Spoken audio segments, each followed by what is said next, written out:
గతంలో బీఆర్ఎస్ ప్రభుత్వం 10 సంవత్సరాలు పాలన చేసి కూడా ఏ రోజు కూడా కార్మికుల పక్షాన పట్టించుకున్న పాపాన పోలేరు.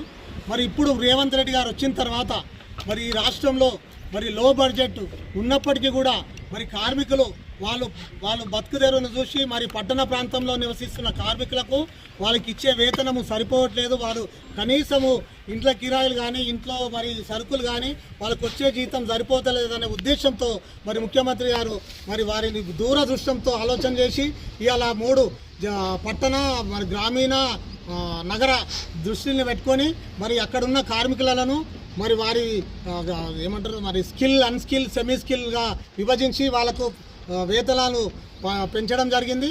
మరి ఈరోజు కార్మికుల మరి వాళ్ళ ముఖాల్లో ఎంతో ఆనందం కనిపిస్తుంది.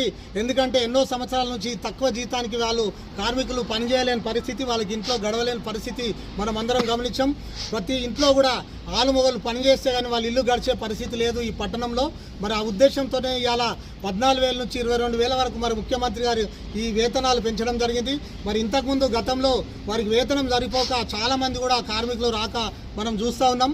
ఈ వేతనం పెంచడం వల్ల అందరూ కూడా మరి పనులకు చేరి వారు ఆనందంగా పనిచేస్తారని భావిస్తూ మరి అంతేకాకుండా కార్మికులు ఇంకా కూడా మరి ప్రతి సంవత్సరం కూడా దీన్ని రివైజ్ చేయాల్సిన అవసరం ఉందని నేను ఈ ప్రభుత్వ దృష్టికి తీసుకుపోతున్నాను.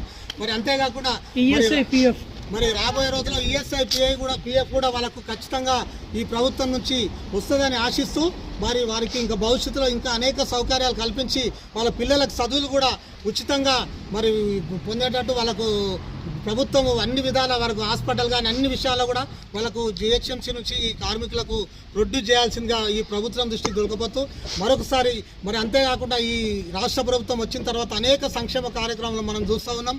మరి ఇది పేదల ప్రభుత్వం, ప్రజా ప్రభుత్వం. భవిష్యత్తులో కూడా ఈ పేదలకు ప్రజలకు అనేక విధాలుగా ఈ ముఖ్యమంత్రి గారు మరి లబ్ధి చేసే విధంగా ఈ ప్రభుత్వం పాలన కొనసాగుతుందని తెలియజేస్తూ మరి ముఖ్యంగా ఈ కార్మికులందరూ కూడా ఆనందంగా ఉండి మరి ముఖ్యమంత్రి గారికి ఈ ప్రభుత్వానికి సంఘీభావం